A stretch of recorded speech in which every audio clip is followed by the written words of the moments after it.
Assalamu alaikum. Ahmed here. Welcome to the 11th video lecture of class for English. We will be doing C1 of this unit.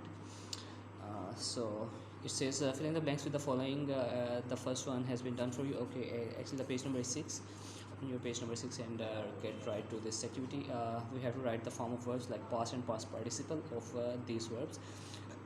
The second form of go will be went and gone.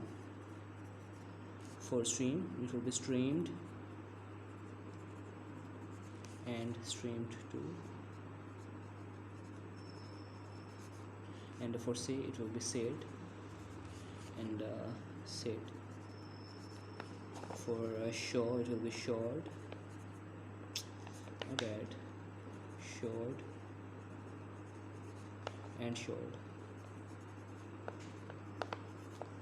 For cheat, it will be cheated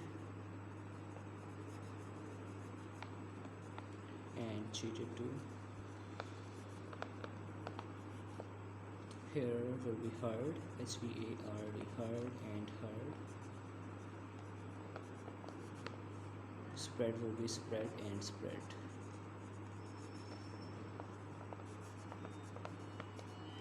So that's how it will be solved. On your page number 6 and solve this activity on your books. The solution is already given on your given worksheets in case you don't understand my handwriting. So until next video lecture, Allah Hafiz.